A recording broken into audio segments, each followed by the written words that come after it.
মতের সালাম খানে আব্দুল কাদের জিলানী, আব্দুল কাদের জিলানী ওলি দিগের রাজা মহারাজ লাও মতের সালাম খানে। বলো আমার সাথে, আব্দুল কাদের জিলানী, আজ আব্দুল কাদের জিলানী কৃপা করে রাখব মতের ওগো কুতুবে রাব্বানী। আব্দুল কাদের জিলানী রাসূল পাকের তুমি পিয়ারা, মাওলা আলের নয়ন তারা, ফাতিমার প্রাণের দুলাল, হাসান হোসেনের জিগর পারা, হাসান হোসেনের জিগর পারা। সর্বগুণে গুণমানে, সর্বগুণে গুণমানে তুমি মাহবুব সুবহানী। আব্দুল কাদের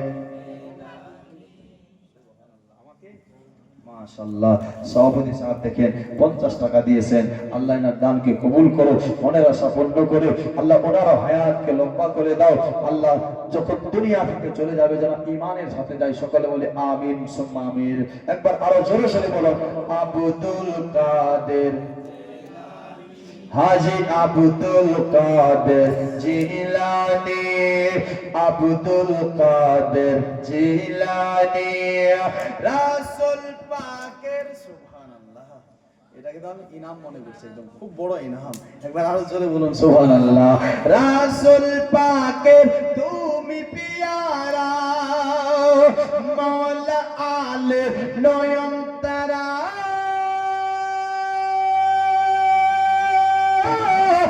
ফাতিমার প্রাণের দুলাল, হাসান হোসেনের জিগর পারা, হাসান হোসেনের জিগর পারা। সর্বগুণে গুণমানে, সর্বগুণে গুণমানে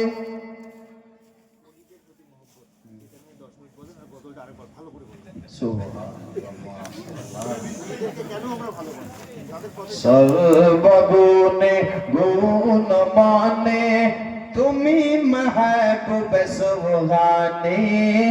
আব্দুল কাদের জিলানী নাজদি ওয়াহাবীর ফিতনায় পড়ে যাই বুঝি মতের ঈমান, বেদিন দিকের অত্যাচারে পড়ই মোরা পারিশান, পড়ই মোরা পারিশান। পাঞ্জাতনের পাঞ্জাতনের দোহাই তোমার করো মুশকিল আসানি। আব্দুল কাদের জিলানী, আব্দুল কাদের জিলানী মুসিবতে পড়ে তোমায় ডাকি, তোমায় দস্তগীর মুর্দতে উদ্ধার করো, ও মোদের বড় পীর। নাই তুলনা বিশ মাঝে, নাই তুলনা বিশ মাঝে তুমি পিরান পিরলা শানে। আব্দুল কাদের জিলানী, আব্দুল কাদের জিলানী রোজ হাসরে কঠিন দিনে তুমি যে মনের আশা, রোজ হাসরে কঠিন দিনে তুমি যে মনের আশা। তোমার কৃপা, তোমার কৃপা তরে যাব মনে বড় ভরসা, তোমার কৃপা তরে যাব মনে বড় ভরসা। তাই তোমরা নিত্য জপি, তাই তোমরা নিত্য জপি তোমার ওই পাক পাক নাম খানে আব্দুল কাদের আজি আব্দুল কাদের জিলানী। আসুন ভাই আবার সংক্ষেপে আপনার একটু আপনার গৌসে পাকের শান বয়ান করে যায়, আমি আপনার তারপর আমার বক্তব্যকে ইতি করে দেব। ও মুসলমান, কে গৌসে পাক জানেননি? বেরাদার, আমরা ওলিকে মানি, আমরা ওলি আল্লাহর প্রেমিক। আপনি বেরাদার, আমি রওজাতে যাই, রাসূলুল্লাহ রওজাতে জিয়ারত করি এবং কি মাজার শরীফে যায়। কেন যায়? কারণটা কি? এই কারণ হলো এটা, আমরা উসিলানি তাদের। কেন? আল্লাহকে তো ডাইরেক্ট আপনার পাওয়া যায় না। ডাইরেক্ট পাওয়া যাবে? আল্লাহর কাছে যেতে হলে আমার নবী মুস্তাফা নিজে বলেছে, যদি তোমরা আমার আল্লাহ বলেছে, ও বন্ধু যদি আমাকে পেতে চাই তাহলে আপনার তাদেরকে বলে দাও যেন তারা তোমাকে ভালোবেসে নেয়। আমার আল্লাহ বলছে আপনার যে যদি তারা আমাকে পেতে চায়, আমাকে রাজি করতে চায়, তারা যেন তোমাকে পেয়ে নেয়। যে তোমাকে পাবে আমি আপনার আল্লাহকে পেয়ে যাবে। আমার নবী বলতেছে যদি আমাকে পেতে চাও তাহলে তোমরা আমার আহলে বাইতকে পেয়ে নাও, আমার আহলে বাইতকে ভালোবেসে নাও। ও দোস্ত বন্ধুগণ ভাই, আপনি আমি ইমাম হাসান হুসাইনের দিওয়ানা, ইমাম হাসান হুসাইনের মাস্তানা। এ বেরাদার, আমি বলতেছিলাম কি, দেখেন গৌসে পাকের শান, গৌসে পাকের আপনার মান, গৌসে পাকের ইজ্জত। কে ছিলেন গৌসে আজম? আল্লাহ তাকে কতটা ক্ষমতা দিয়েছে, আল্লাহ কত আপনার পাওয়ারফুল বানিয়ে দুনিয়ার বুকে প্রেরণ করেছে। গৌসে আজম আব্দুল কাদের জিলানী, ছোট্ট বাচ্চা, 4 বয়স আপনার 6 বছর। ও মুসলমান, রাস্তার মধ্যে একদিন আপনার দাঁড়িয়ে রয়েছেন, আর একটা মহিলা ছিলেন। সেই মহিলাটা রাস্তা দিয়ে দোকান থেকে ডিম কিনে নিয়ে যেত। কি কিনে নিয়ে? যে মেয়েটা দোকান থেকে আপনার বেড়াদার ডিম কিনে নিয়ে যেত। যেমন আপনার আমার বাড়িতে মেজা মেহমান আসলে আপনি আমি ডিম সিদ্ধ করি, এমনই তার কোনো এরাদা ছিল, ডিম সিদ্ধ করবে বলে ডিম কিনে নিয়ে যাচ্ছিল আপনার দোকান থেকে। আব্দুল কাদের জিলানী দেখতেছেন ওই মেয়েটার, ওই বুড়িটার শাড়ির আঁচলে ডিম আপনার রয়েছে, ওই শাড়ির আঁচলে কিছু নিয়ে যাচ্ছে। আব্দুল কাদের জিলানী বলতেছেন কি, ওগো বুড়িমা আপনার শাড়ির আঁচলে কি রয়েছে একটু বলেন না। বলে আমার শাড়ির আঁচলে মুরগির ডিম রয়েছে। ও আব্দুল কাদের বলতেছে কি মা দেখেন তো একটুখানি, ডিম আছে না মুরগির বাচ্চা আছে। জোরে বলুন সুবহানাল্লাহ। এ বাবাজি বন্ধুগণেরা, গৌসে আজম বলছেন দেখেন তো একটু ডিম আছে না মুরগির বাচ্চা আছে। বলে আমি দোকান থেকে ডিম কিনে নিয়ে আসলাম। না না আপনি একটু দেখেন তো কি আছে।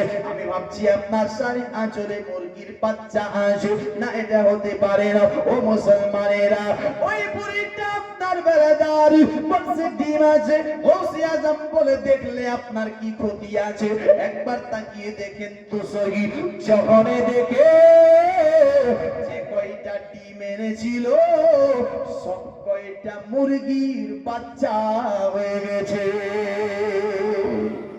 জোরে বলো সুবহানাল্লাহ। সব কয়টা কি হয়েছে? মুরগির বাচ্চা হয়ে গেছে। ও বাবাজি বন্ধুগণেরা, চিন্তা করে দেখুন গৌসে আজম কার নাম। সুবহানাল্লাহ। বাবা মায়ের জন্য সুবহানাল্লাহ, ওনার দানকে আল্লাহ কবুল করো।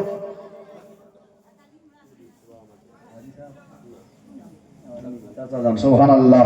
দোস্ত বন্ধুগণ, আসুন আপনার শেষে সবার জন্য দোয়া হবে, একটুখানি এগিয়ে যায়। দোস্ত বন্ধুগণ ভাই, আপনার গৌসে আজমে যখন দেখছে যে সব কয়টা ডিম আপনার হয়ে গেছে, ডিম আপনার মুরগি হয়ে গেছে, যখন সব কয়টা মুরগি ডিম হয়ে আপনার ডিম যখন মুরগি হয়ে গেছে, আপনার বুড়িটা চিন্তা করতেছেন কি? বুড়িটা চিন্তা করতেছে, বুড়িটা চিন্তা চিন্তা করছে আমার বাড়িতে তো মেহমান, এখন ডিম আপনার মুরগি হয়ে গেছে, আমার কাছে তো টাকা নাই, আমার কাছে তো পয়সা নাই, কি হবে কি হবে চিন্তা করতে লেগেছে। ও বাবাজি মুসলমানেরা, তাই তিনি কি করলেন, শিকায়েত পৌঁছালেন আপনার আব্দুল্লাহ সাউমি রহমাতুল্লাহ তাআলা আলাইহির কাছে। আব্দুল্লাহ সাউমি গাউসে আজমের নানা ছিলেন, আর বলছে হুজুর বিচার করতে হবে, বাচ্চাটাকে ধরে নিয়ে এসো। বাচ্চাটাকে আনা হলো, আনার পর দেখছি এটা তো আমার আপনার নাতি গাউসে আজম আব্দুল কাদের জিলানী। গাউসে আজম কি বলছে, তুমি এত আপনার ছোট্ট বাচ্চা এই কাজ কেন করলে? আর উনি জানতেন ইনি একজন আল্লাহর ওলি, সাধারণ নয়, সমস্ত ওলিদের সরদার হবে। কিন্তু এত ছোট্ট বয়সে যদি এই কারামতি দেখায়, বড় হয়ে কি হবে? তাই তিনি একটু ধমকাবার জন্য একটা ছোট লাঠি নিয়ে তাকে তাড়াতে লাগলো। গাউসে আজম নানার ভয়ে পালাতে লাগলো। পালাতে পালাতে পালাতে একটা কবরস্থানের দিকে গেল। কবরস্থানের মধ্যে যাবার পর কবরস্থানের মুর্দাদেরকে বলতেছেন কি জানো, ও কবরের মুর্দারা, তোমরা ঘুমিয়ে রয়েছো, দেখো দেখো দেখো দেখো আমার নানা মজান আমাকে মারার জন্য লাঠি নিয়ে এসেছে। তোমরা চাইলে জান বাঁচাও আর পালাও, তোমরা উঠো পালিয়ে যাও। গাউসে আজম বলতে নাই, সমস্ত কবরে মুর্দা উঠে দাঁড়িয়ে গাউসে আজমের সাথে সাথে পালায়। গাউসে আজমের সাথে সাথে পালায়। আপনার গাউসে আজমের সাথে যখন কবরের মুর্দারা উঠতে লেগেছে, আর বেরাদার আব্দুল্লাহ সাউমি বলতেছে, ও নাতি তুমি কি করতেছো, এটা কি করতেছো, এটা কি করছো? বলছে না না তুমি বলো মারবে না। ও নাতি মারবো না, তাদেরকে তাদের জায়গাতে যেতে বলো। গাউসে আজম বলে, এই কবরের মুর্দারা তোমরা কি শুনোনি, আমার নানা বলেছে মারবে না, তোমরা তোমার জায়গাতে চলে যাও। জোরে বলুন। আবার তারা তাদের জায়গাতে চলে গেল। এই ছিলেন গাউসে আজমের শান। এ গাউসে আজম যিনি আপনার মুরগা খেয়ে মুরগার উপরে হাত দিতেন, আবার মুরগা হয়ে যেতেন। জোরে বলুন। মরা বাচ্চার কাছে আপনার গিয়ে কুম্বে ইসমিল্লাহ বলতো তো জিন্দা হয়ে যেত। জোরে বলুন সুবহানাল্লাহ। এ বারাদার বন্ধুগণ ভাই, এই গাউসে আজমের অনেকই কারামতি রয়েছে। দোস্ত বন্ধুগণ ভাই, অনেকই আপনার কারামত দেখাইছেন। একজন ঈসাই ছিলেন, ঈসাই বলতেছেন কি যে আমাদের নবী ঈসা আপনার মুর্দাকে জিন্দা করত, কিন্তু মুহাম্মদ কোন নবীকে তো মুর্দাকে তো জিন্দা করে না, কোন মুর্দাকে তো জিন্দা করে না। গাউসে আজম শুনে নেই। গাউসে আজম বলে, শোনো, যে কাজটা তোমাদের নবী করেছে সেই কাজটা যদি আমি করি, আমি কিন্তু নবী নই, আমি একজন নবীর গোলাম, আমি একজন নবীর আশিক, আমি একজন নবীর প্রেমিক। আমি যদি সেই কাজটা করি, বলো তুমি কি করবে? ঈসাই বলছে, যদি সেই কাজটা গোলাম হয়ে তুমি করতে পারো, তাহলে আমি তোমার নবীর কালিমা পড়ে মুসলমান হয়ে যাব। তোমার নবীর কালেমা পড়ে মুসলমান হয়ে যাব। বাবা যে বন্ধুগণ ভাইরাও, আপনার কথাটা শুনতে নাই, বলে তাহলে চলো, আমাকে কোন কবরস্থানে নিয়ে যাবে? চলো। একটা কবরস্থানে নিয়ে গেল, যে কবরটার নাম নিশান সব কিছু মিটে গিয়েছিল। কবরটার মালিক কে ছিল? তার বেটাকে ছিল, তার পোতাকে ছিল, তার নাতির নাতির নাতির নাতিকে ছিল। কখন মারা গিয়েছিল কেউ বলতে পারে না, ও ঈসাইটাও বলতে পারে না, কেউ যখন বলতে পারে না। আর দেখে নাই, এই আপনার গাউসে আজম বলতেছে কোন কবরটা? বলছে এই কবরটা। ওই কবরের পাশে গেল। গাউসে আজম আবার বলতেছিল, আমি শুধু এই লোকটাকে জিন্দা করব না, লোকটা দুনিয়াতে কি কাজ করত, কাজ সহ জিন্দা করব। জোরে বলুন সুবহানাল্লাহ। ওই সাই চিন্তা করে, আমি তো নিজে জানি না কি কাজ করত, আর কি বলছে কাজ সহ জিন্দা করব, যদি কাজ সহ করেন আরো ভালো। বলছেন তাহলে শোনো, আমি আগে বলে দিচ্ছি, এ দুনিয়ার বুকে আপনার কাজ করতো, নাজায়েজ কাজ করতো, ঢোল বাজাতো, কাওয়ালি করতো, নাজায়েজ ঢোল বাজিয়ে বাজিয়ে আপনার নিজের সংসার চালাতো। দোস্ত বন্ধুগণ ভাই ও বাবাজিরা, আসন সঙ্গীপে বলে আপনার বেরাদার এ গৌসে আজম কবরের কাছে গেল, যাওয়ার পর বলেছিলেন তোমাদের নবী ঈসা কবরের পাশে গিয়ে কি বলতো, মুর্দার কাছে গিয়ে কি বলতো, একটুখানি বলো। বলছে আমাদের নবী ঈসা কবরের কাছে যেত বা মুর্দার কাছে যেত, যাওয়ার পরে বলতো কুম্বে ইসমিল্লাহ, মানে আল্লাহর হুকুমে জিন্দা হয়ে যাও। ও মুর্দা, আল্লাহর হুকুমে জিন্দা হয়ে যাও। গৌসে আজম বলতেছে শোনো, আমি কি বলতেছি শোনো। গৌসে আজম মুর্দার কাছে গিয়ে বলতেছেন কুম্বে ইসনি, এই কবরের মুর্দা তুই আমি গৌসে পাকের হুকুমে জিন্দা হয়ে যা। জোরে বল। গৌসে আজমের হুকুমে, তোমাদের নবী তো বলতো আল্লাহর হুকুমে, আমি নবীর গোলাম গৌসে আজম বলছি আমার হুকুমে জিন্দা হয়ে যা। দোস্ত বন্ধুগণ, ঈসাই বলছে আমি দেখতেছিলাম, আর ও কবরের ব্যক্তি ঢোল বাজাতে বাজাতে বাজাতে জিন্দা হয়ে দাঁড়িয়ে গেল। সরে বলুন সুবহানাল্লাহ। তো আমার গৌসে পাককে এই ক্ষমতাটা দিয়েছেন কে? আল্লাহই তো দিয়েছে।